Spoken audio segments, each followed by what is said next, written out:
Learning Curve listeners, happy belated Memorial Day. I hope we all had some time to reflect on what the holiday means and think about why we have the liberties that we have in our country today. I know I sure did.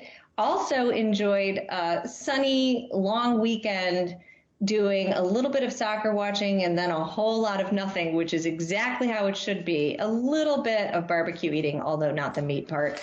I don't know. Maybe I've been spending too much time with the fantastic Gerard Robinson, who is definitely a very healthy eater and who has been out and about doing what he does. I'm happy to have you back, my friend Gerard. How have you been? My friend, I am well. My voice is a little groggy from all the talking and the long layovers and the flights, as you are alluding to. Listeners, I had an opportunity to travel with a group of researchers, prison wardens, formerly incarcerated people, and others to travel to visit prisons in Hamburg, Germany, and in Oslo, Norway. And for those of you who follow our show, we've had a few guests on to talk about the importance of criminal justice reform. And only in one particular instance do we really focus on prison. So we went there and spent a little bit more than a week and saw a lot of great things, saw some challenging things, because, again, we're talking about prison. There's no panacea for prison, but there are different practices. So I returned home late. I was in the States during Memorial Day proper. I sent a personal text to several people who I know are veterans or are in the military, and so I wanted to thank them for their commitment. And I saw a really, really good piece on MSNBC, an African-American general in the Air Force whose family goes all the way back to World War I. And he talked about his family commitment to service to the U.S. through the military, he in the Air Force, his other family in the Army. But just something to remember, not only that it's a family affair, but as you go to, we have liberties and responsibilities and obligations that are unheard of in most countries. And having spent time in two countries that are part of our alliance, good to be able to have the freedoms that we do. Yeah, liberties and responsibilities and obligations. I like how you put that because I think too often we forget the first two. You sort of, one comes with those. Gerard, I'm so curious, what was the most either interesting, confusing, like what did you observe in your travels looking at prisons in these two countries that really made you think?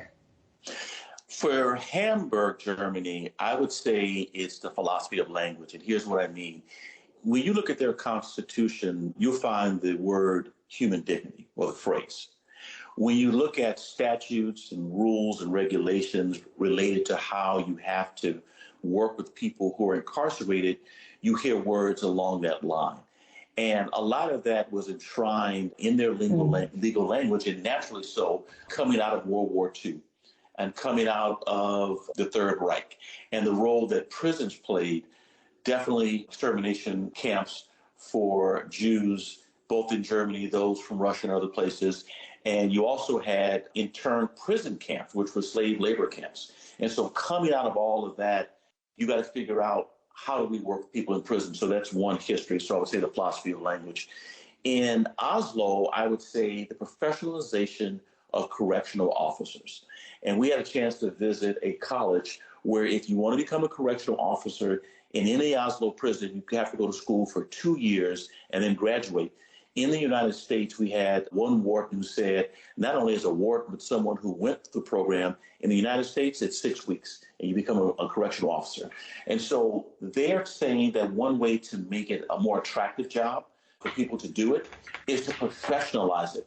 And so you and I, both as policy and research geeks. Sounds familiar, I was going to say. Sounds like another profession I think a lot about. Familiar to us. Yeah. You know this well, better than I do. The whole push for professionalizing the teaching profession. So one of my notes that I made to the group as we were talking about what we see that was interesting, I said, while we're looking at Norway and looking at Germany, I said, let's also look at the home team. There was a push in the 20s and the 60s, even now, to professionalize the teaching profession for all the reasons you say for corrections. So I'm saying here's an opportunity for corrections to look at education for some lessons. So those are just two, and you'll see some more on the side to write 3 op-eds about my trip. Oh, well, I'm eager to learn that. And Hamburg, Germany, I've actually spent time there because I have a stepbrother who spent time in Germany when he was in the military, traveled to Hamburg and Aha. visiting him. Beautiful place, really have fond memories. But Oslo's definitely a place that's on the bucket list, a place that I lived in Europe for a couple years in my 20s, traveling and teaching English and doing lots of different things. Mostly I was in Eastern Europe at the time. I just ran out of money before I could get to that part of the continent. So now that I'm a little bit older and wiser and have a steadier job, maybe we'll get there someday. But thank you for sharing, Gerard. I'm sure it was an amazing trip and I can't wait to read and hear more.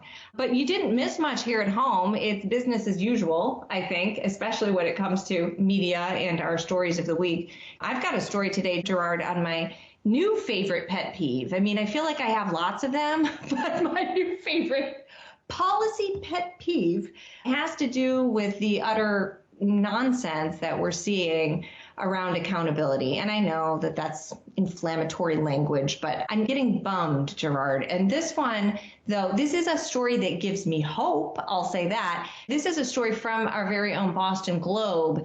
And it's an editorial, obviously written by the editorial board, entitled A Pro MCAS Voice Emerges. Now, just a little tutorial for any non-Massachusetts listeners or for Massachusetts listeners whose children don't have to take the MCAS, which I have heard my daughter's friends, my daughter doesn't take it, but I've heard her friends refer to it as the Massachusetts Child Abuse System. And I wonder where that language comes from because it's certainly not what it is. But the MCAS is the Massachusetts Comprehensive Assessment System. It came to us with our landmark Education Reform Act in the 1990s. And it was part of an overall deal that came out of a court case, which found that the state was not providing every child with the education they are constitutionally due. And, MCAS was one of those things where the state sort of said, as many states have in these cases, that if we're going to put more money into education, if we're going to make sure that schools get sort of this common minimum level of funding and that the state kicks in for it instead of counting on localities to raise all the money, that we want to monitor how schools are doing, whether or not this money is actually being spent on the right things in a way that produces outcomes for kids. So cut to today, yes, many, many years later, post No Child Left Behind, post all of the things that we've talked about on this show many, many times. And, you and I talked about it a lot during the pandemic, that we were worried that the necessary, at the time, pause on testing would really provide an inroads for people who will sort of at any cost do away with, air quotes, the test. So just as a reminder, not for you, Gerard, but for folks listening, is that the purpose of these accountability systems, I always like to think of it as sort of a tripod, right? Like you've got standards that establish what kids should be able to do before graduation. You've got a check for whether or not kids are meeting standards, that is the test. And then arguably, you should have some sort of accountability to go with it. I think I would argue for what Massachusetts, I think, does is supportive accountability, meaning, hey, school district, you're not serving all kids. You're not serving subsets of kids. You're leaving certain kids out.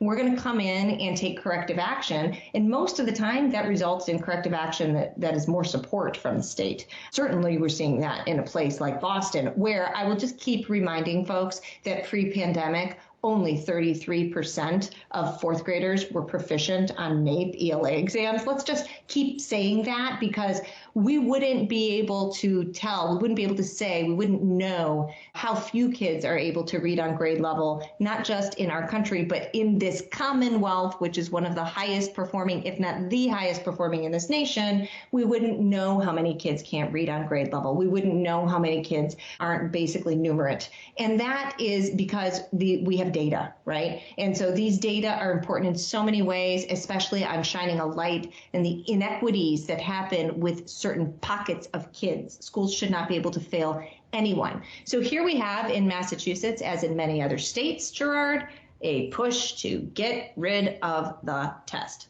Now, as we've said on this show before, There's good reason that people want to get rid of the test. I think that the system needs to be revamped. The system needs to be rethought in a way where assessments are perhaps delivered in a different way, where assessments are perhaps more responsive to the ability of teachers to diagnose gaps in student learning. But that's not what these calls to abolish the test are about. The calls to abolish the test are, we don't like the test, our kids aren't passing the test, it makes people feel badly about themselves, it makes the schools feel badly about themselves.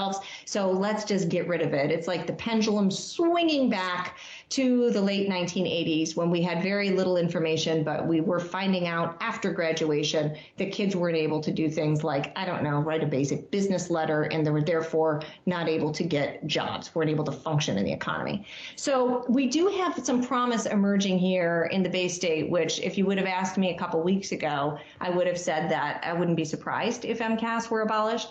But there is a coalition of folks, and I could read all of their names, but they are some good folks that have the experience to be able to make this argument. One of them is a former state representative and mayor of Fall River, Ed Lambert, who now leads the Massachusetts Business Alliance for Education. We've got our friend Carrie Rodriguez from the National Parents Union. Good friend Paul Toner, who I'm not sure if we've had on the show, but we should. He is a former head of the Massachusetts Teachers Association and an all-around incredibly reasonable and smart person who is sort of splitting with, you guessed it, the unions on this issue and saying, whoa, whoa, whoa, whoa, whoa. Wait a minute. We should all be about knowing what kids can do in order to graduate from high school. So this article really shines a light on why people want to get rid of MCAS, all of the reasons I've just said, and it shines a light on this coalition that's coming together to say, no. We can maybe change it. We can sort of rethink things. There might need to be a new day in testing and accountability, but it serves its purpose. We need to have accountability in place, which means we need to have a test in place to ensure that schools are doing their job. This isn't about punishing or abusing children. This isn't about making people feel bad. This is about ensuring that schools are doing what they're constitutionally bound to do for kids. So, as you can tell, Gerard, I'm a little bit worked up over this issue. I wish that we had some new and innovative thinking around testing. And I also would like to encourage this coalition. If you are listening, can we talk about maybe being out there requiring a graduation requirement as well? Because right now kids need to take MCAS to graduate. They need to show that they can do, have like 8th grade basic skills on a 10th grade test to graduate from high school.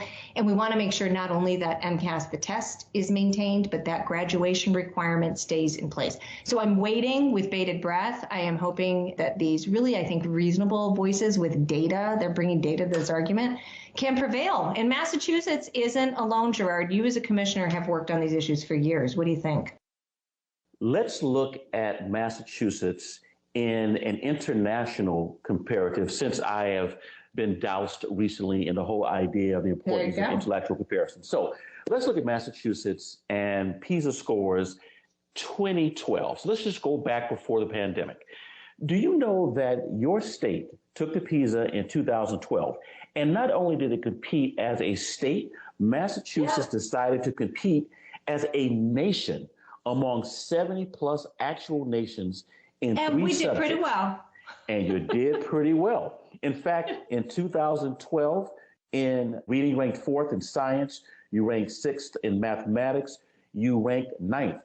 As a country or as a nation, you're one of the top 10 in the world of countries that take PISA. That was in 2012. Well, you fast forward to 2018, and we actually look at countries.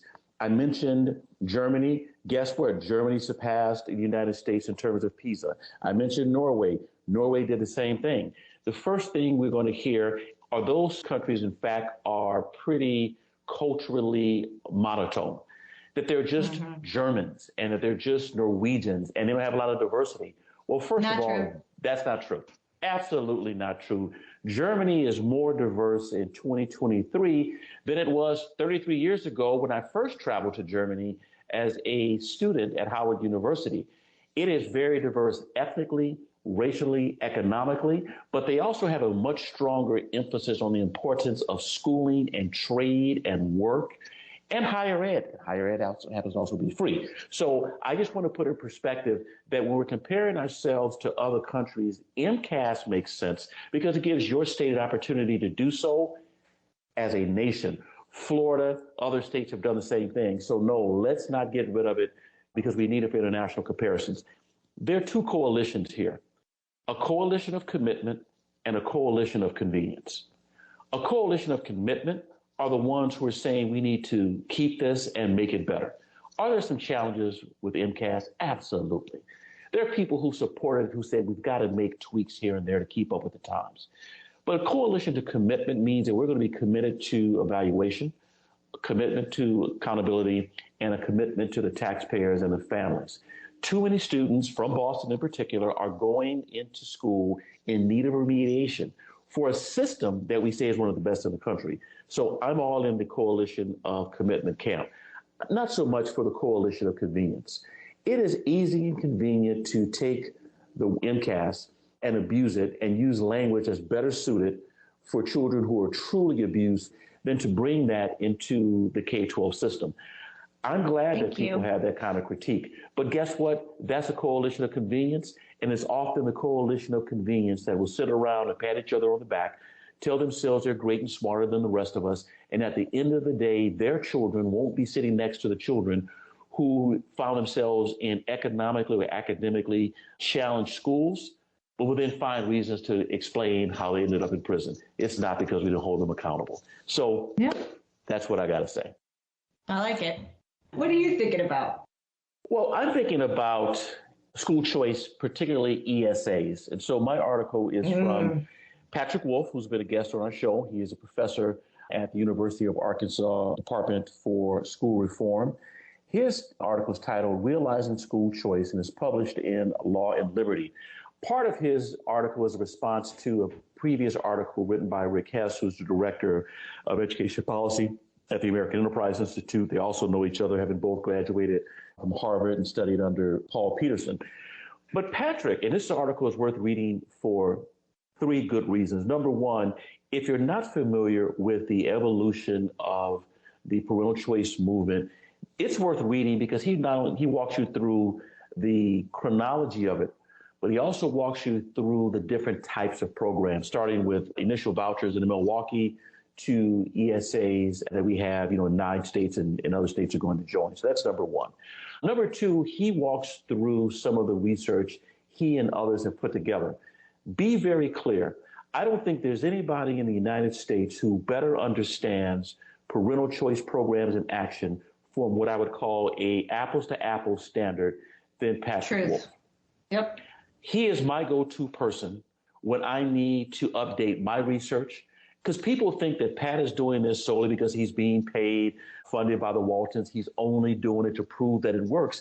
And in fact, he's identified programs that show not only have some choice programs, Louisiana as an example. Louisiana, we're looking at you. I was going to Yeah, we're looking at you. You're not doing as well as other states or some places where it's not very different than the public school. So he's not a hire hack. He's actually an intellectual. And recently he was identified as one of the best scholars in the world in terms of the number of evaluations they've done with a data set of 1,000 people or more. So I would say go there and take a look at what he had to say for research. But the thing that really got me was his conversation about Arizona and West Virginia ESA programs and using them for the conversation about equity and about equality. Now, I can tell you, with this being, I guess 32nd year in the school reform movement, for the bulk of that movement, the conversation was about universal choice and social justice. The universal choice, or what we would call the Milton Friedman School, was to say that you make universal choice universal and open to everyone. If everyone's involved, everyone will benefit, and we'll see the program move forward. That was pushed. That idea goes back to 1955 in a book chapter that Milton Friedman authored, but also in some of his work in Time to Choose. And then you have the social justice camp, which is Dr. Howard Fuller, who said they should be means tested. They should be for families who make, initially in Milwaukee, 185% or below of poverty. That number in many states is going to 300, 350. But there's been a debate between that. Well, now we're at a point where we've evolved from universal to means tested to now talk about equity and equality. So in the ESA program, Pat says, if you look at the Arizona model, it loads its funds onto an education debit card, and many of us have a debit card, so we know what it looks like, it feels like. He says, once you do this, parents can use it to purchase school tuition or other educational product services.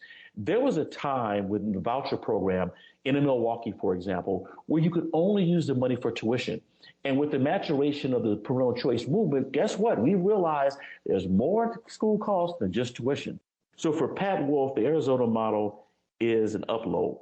And then he says, well, let's take a look at West Virginia. The West Virginia model is set up on a webpage. It consists of a virtual marketplace where parents can select from pre-approved vendors, something that I'm a big supporter of, having worked with DOEs, and much like insurance marketplace programs that were set up in the wake of the Affordable Care Act, people can take a look. So here's what he said. Pat said that the Arizona debit card was a benefit of convenience as it allowed parents to make purchases while the government could take a look and audit it after the purchases.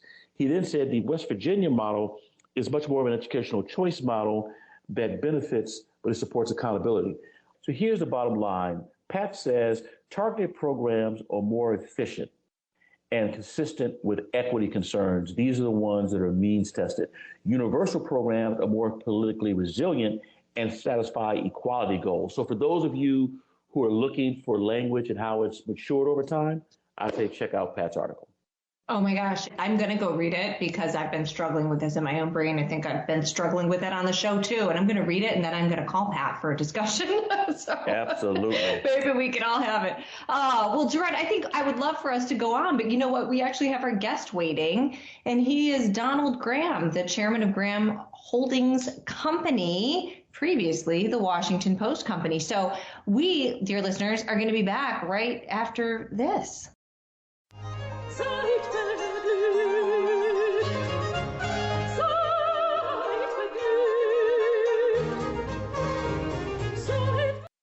Learning Curve listeners, as promised, we are back with Donald Graham. He is the chairman at Graham Holdings Company, previously the Washington Post Company. Graham is a trustee of the Federal City Council and the Philip L. Graham Fund, which was established in 1963 in memory of his father, as well as a director of KIPP DC. He is a former director of Facebook, the Summit Fund of Washington, and the College Success Foundation DC. He also served as a member of the Pulitzer Prize Board and as the president of the District of Columbia College Access Program. After graduating from Harvard in 1966, Graham served in Vietnam and became a patrolman with the Washington Metropolitan Police Department. Joining the Washington Post in 1971, Graham held multiple newspaper and business positions such as publisher, executive vice president, general manager, and reporter. He is also the co-founder of the Dream US, which helps immigrant youth receive a college education. I should have said a co-founder because you are one of at least two, I would assume. And so, Donald Graham, welcome to the show. Thanks so much, Karen. I'm thrilled to be here. Yeah, we're so happy to have you. You were joking with us earlier that how could you be on a show with two people who know so much about education? And I just read your bio, and I'm thinking that the joke's on us because you clearly have a lot of experience, a diverse experience in education. I want to get into your background a little bit, like way into your background, to talk about what led you to all of these really interesting positions. And it sounds like you can trace a lot back to your family. So your grandfather, Eugene Meyer, brought the Washington Post up from bankruptcy in 1933. Of course, as we know it today, it's certainly one of the world's most influential newspapers. And your mother, Catherine Graham, was the 20th century's first female publisher of a major American newspaper and the first woman elected to the board of the Associated Press. I mean, my goodness. Can you tell us a little bit about your family background and how that's informed what you've chosen to do with your life? Sure. I'd love it. A person can't be luckier than I am. I was born in 1945, and as you said, my grandfather, Eugene Meyer, had bought the Washington Post in 1933. A man who worked for him at the time told me that he believed that if he made the paper better, it was the fourth paper in a 5-paper town. It was losing about $1 million a year at $1933. But Mr. Meyer believed that if he made the paper better, that would attract more readers, and he could sell more advertising, and he could make the paper break even in about 3 years. He was way off. His principles were right. His timing was way off. He lost money, which he had to pay out of his pocket. He didn't own another business for 21 years. And the paper didn't make money until 1954. But he stuck with it, and he tried to run a principled, decent, independent newspaper. He was succeeded by my father, Phil Graham, who's also a fascinating story, but sadly, my dad took his own life in 1963. And as you said, at that time, my mother, Kay Graham, had to decide. She'd seen her father and her husband struggle to make this paper successful, and struggle it was. Her father was still alive. And she had to decide, would she sell the paper or would she somehow try to run it, although no woman was running a company of that size. So much so that 8 years later, when we went public, 1971, Fortune magazine published their Fortune 500 issue, and they did not just 500, but 1,000 companies. And she was the only woman out of 1,000 chief executive officers, 999 guys in her. So she was really a pioneer and an amazing one. I'm very proud to have worked with her. That's amazing. I want to go back for a second. So you noted that, when your grandfather, he worked so hard to make the Washington Post profitable, break even. And you said that he ran a really principled newspapers. Could you talk a little bit about the 7 principles that he outlined and how they were sort of a roadmap for you and for other members of your family, including your mother? Well, it's quite remarkable. In 1933, when he became the owner of the paper, he wrote in the paper that his principles would be 7 things that are written in very old-fashioned language, but are still quite admirable today. Starting, the first mission of a newspaper is to tell the truth as nearly as the truth may be ascertained. A wise statement, including the understanding that you don't always know what's true today, so you come back tomorrow. And then he went on, the newspaper will tell all the truth as far as it can learn it concerning the affairs of America and the world. And then wonderfully, this is what I mean about old-fashioned language, but it's a good way to think of it. The paper shall observe the decencies that are obligatory upon a private gentleman. What it prints shall be fit reading for the young as for the old. The newspaper's duty, this is a great one, is to its readers and the public at large, and not to the private interests of its owners. And boy, did my mother follow through on that one. And in the pursuit of truth, the newspaper shall be prepared to make sacrifice of its material fortunes, if such course be necessary for the public good. The newspaper shall not be the ally of any special interest, but shall be free, fair, and wholesome in its outlook on public affairs and public men. Not phraseology you'd use in 2023, but awfully good 90 years ago. Yeah. Wow. It's really amazing when you consider today's media environment. But I think it's safe to say that the Post is still one of the world's most influential and trusted newspapers, perhaps because of its long history with your family. I'd like to turn to you because in reading your bio, I've talked with few people in my life that have such a varied biography. So, from serving in Vietnam, of course, but then obviously being a patrolman with the Washington Metropolitan Police Department to all of these varied positions at the Washington Post, starting with reporter. Talk to us a little bit about your decision making in terms of the jobs that you've held and how each of them has informed the next step in your life. Well, I went to high school in D.C. and college at Harvard. And in 1966, I graduated and got drafted. I was in Vietnam, but I want to quickly say I was not an infantryman. I was not a frontline soldier. I was a photographer and reporter for the Army's newspapers, for my division's newspapers, and off in a corner of Vietnam. And I was there July 67 to July 68 with the 1st Cavalry Division. Came back in July, and the riot in Washington, a 3-day riot with massive damage to the city, several deaths, many injuries, many arrests, had taken place in April. And that riot told me I didn't really know one thing about the city where the Washington Post was published. I told my mother, who didn't entirely agree, that I thought I would serve her better at the newspaper if I learned something about the city first. And Carrie, you'll love this. The first thing I thought about was being a teacher in a public school in D.C. And I believe I was told in 1968 that I would have had to have an education degree to be a teacher, and I didn't have such a degree. But the police were literally desperate for people. I told them that if I came on the force, I would only be able to serve about a year and a half. That, by agreement with my mother, then I'd come to work at the paper. They said, quote, that would be above average. And it was a tough time to recruit because of the draft and because Washington wasn't paying very much. And 1969, when I became a cop in D.C., was so different to today. For one example, I served 18 months.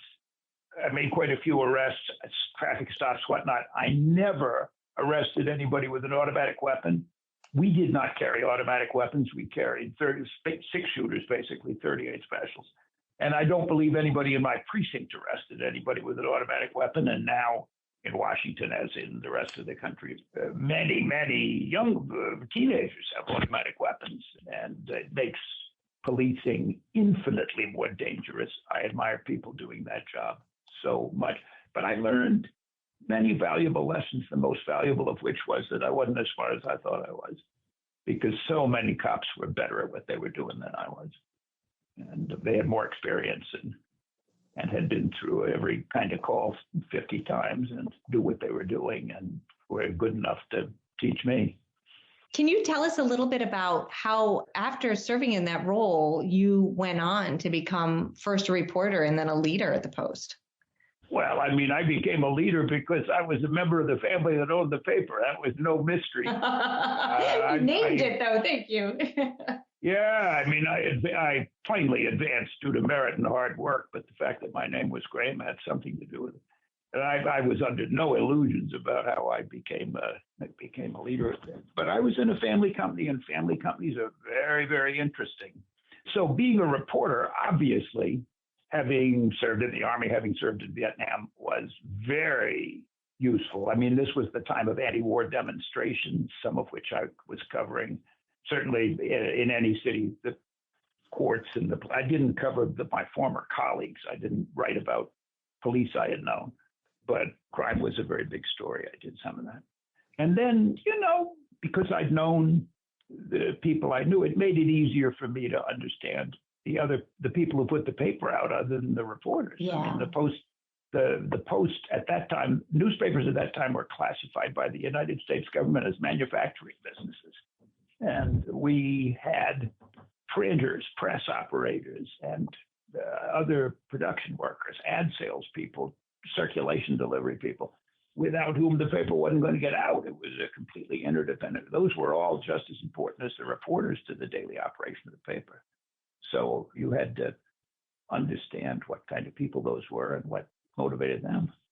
Yeah, I imagine it made you an effective leader to have lived so many positions in the company. But I have talked enough, and I want to pass it over to my colleague, Gerard, who I know has a lot of questions for you. Yeah, I've enjoyed the conversation so much for a couple of reasons. Number one, I'm a graduate of Howard University and worked for DC public school system some years ago, so I'm very familiar with DC and, of course, the role the Washington Post has played in shaping both of those institutions. And secondly, prior to this, I had no idea that you were a police officer as well as journalist. So this will be a good lead into my question. So you've been involved in the leadership of that paper and really media leadership for 50 years. Can you give us your thoughts on present day media in America and where you see the industry heading in the next decade? Well, you're talking to somebody who hasn't worked in the media in 10 years. We, as you know, sold the Washington Post to Jeff Bezos in 2013. But I still subscribe to the views about the media that most people my age do. You've got a great example in Boston in Marty Barron, the Boston Globe editor, who was the subject of that wonderful movie Spotlight, where, they started out covering a story and they didn't know what they had. They didn't know whether there was anything to these complaints of clerical abuse of young people.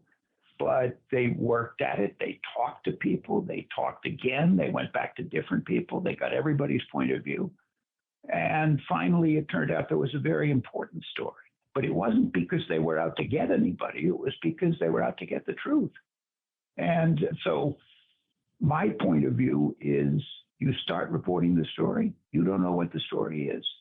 And you listen very carefully to what everybody is saying. And if you have preconceptions about who's right and who's wrong, you set those preconceptions to the side and you just let yourself be guided by the facts and tell the reader as best you can what everybody thinks on all sides. Now, that gets harder in a time when you're rushing to get into print and when tweets and summaries and very quick publication is important. And I stand back from that, that I don't propose to tell anybody how they ought to behave under that. But I am of this very old school view that the reader deserves a clear look at the facts. Absolutely. So as we're talking about print journalism, and it's going through major restructuring now, I mean, Yes, you think about 1984, the Post diversified and purchased the for-profit education and training company Kaplan, which proved to be a very successful move. Would you talk to us about changes to the business model that are needed in order for newspapers to be financially sustainable and vibrant in our current time? The honest answer to that is it's super hard. You use the example of us buying Kaplan. What we were really doing was investing in a good business that wasn't newspapers. And we also invested in television stations. Now our company owns a lot of diverse business. We're in the healthcare business in a very modest way. And the newspapers, there's 1,700 daily newspapers in the United States, and a whole lot of them are struggling to break even, struggling to make money. And they do not have the staffs they used to. They don't have the scale they used to. And it's tough for their cities. Boston has a newspaper in the Boston Globe. I mean, I know this broadcast originates in Boston. That is really trying hard. And that also has the fabulous good luck to be the home newspaper of the Boston Red Sox and all the other wonderful, the Celtics and Bruins and Patriots that a ton of people follow around the country. One of the things you mentioned, we were offline talking about your work in the media industry. As Kara said, you definitely have a role to play and have played a great role in education. I'd love for our listeners to know more about the co-founding of the Dream.us. What was the aha moment to decide to do this? What does it do and why now? Well, thank you so much. I'd love to talk about it and to take your questions about it. So I'm from DC. I'm 78 years old and I've lived all my life except for the college and the Army in Washington, DC. And we're like most people know that Washington has 30 or 40% well-off people, a lot of lawyers, a lot of people in the government, and then a lot of very poor people who need, and you mentioned you yourself were in the DC public school system, and I'm sure it was similar. The DC public school system has worked hard. And I ran a scholarship program for all the public school and charter school students in Washington, D.C. And D.C. now is almost 50% charter in the number of students. And we tried to make it easier for them to go to college. They've been out of luck because we're not a state. So we're out of state everywhere. Just think about that. So you're paying out of state tuition wherever you go. And the scholarship program did have result in a big increase in college attendance and college graduation among DC students, starting from a very low point. And I was very happy with that. I passed the leadership to another business person.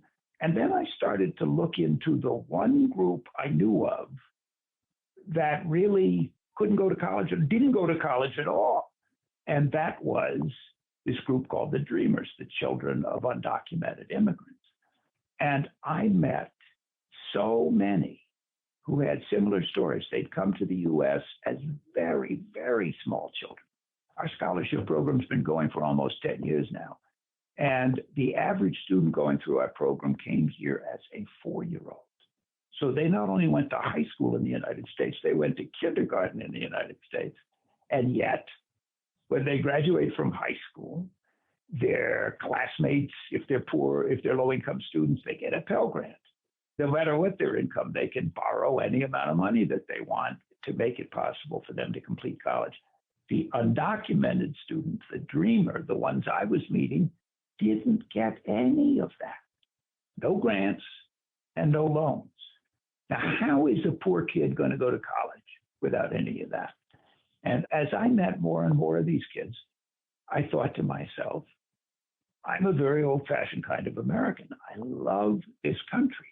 And I don't like to think that we're treating children this way. I don't like to think that we are watching fabulous young people graduate from our high schools, president of the class, captain of the team, and then slamming the door in their face.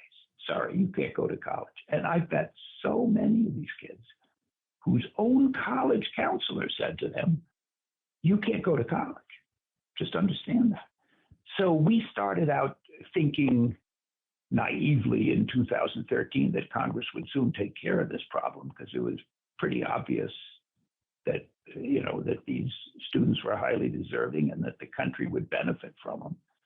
But as you know, immigration's just become this crazy issue where everybody on both sides would agree on one thing, which is American policy on immigration is insane. It makes no sense from anyone's point of view.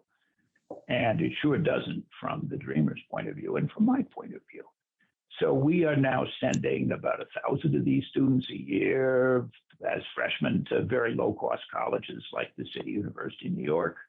Still, thank God, $7,250 a year tuition and fees, just a miracle. But there are colleges like that around the country, and that's what we look for. So we're not sending them to expensive colleges. We're almost entirely sending them to schools that are down in enrollment. We'll take any qualified student who applies. We're not knocking American citizens out of college to send the dreamers there. But I got to tell you, the motivation level among these young people is beyond belief. Pre-pandemic, we had an 80% graduation rate, went down all the way to 76 during the pandemic, and I'm sure it'll bounce right back up. They want to be teachers.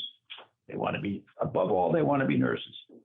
More nursing and healthcare majors than anything else, and business people, and companies and hospitals and schools need them. But we don't want to make it possible for them to get them. It's a great story. One thing that comes to mind, given your breadth of experience and leadership, one day, one of the dreamers or one of the students that you've helped in DC public schools through scholarships, through your philanthropy, what would you tell them today, some of them are in their 20s, about what it takes to be a leader moving forward? Well, that's a subject that people teach about in graduate school. And I don't have the what does leadership take in a nutshell. But the first thing it takes is you've got to want to work hard. And in any organization, and you yourself have headed up some big ones, and when you look for future leaders, you look for people who are contributing. You look for people who are working hard and drive and really understand what's great about the organization's goals and are contributing to them. That's what we all look for. That's what we look for at the Washington Post. And these dreamers just have an exceptional amount of that. They have if you talk to high school educators, to teachers, principals, counselors, they'll tell you the motivation of this group is beyond belief. Great to hear. Thank you so much. Yes, thank you so very much, Mr. Graham. It has been a pleasure speaking with you today and learning about your very interesting background and the work that you are doing today, which is I would agree with you, incredibly important. We need teachers, we need nurses, and we need people that can go on to do anything they want to do, unbound in this new world we're living in. Yeah. Thanks to you both, and I hope this country ultimately, but quickly, gives these young people that opportunity. And thank you for the chance to be on the podcast. Yeah, it's wonderful to talk to you, and we will make sure that our listeners have the link to learn more about this issue and your organization. So until then, take very good care, and thanks again for spending time with us today. Thank you both so much.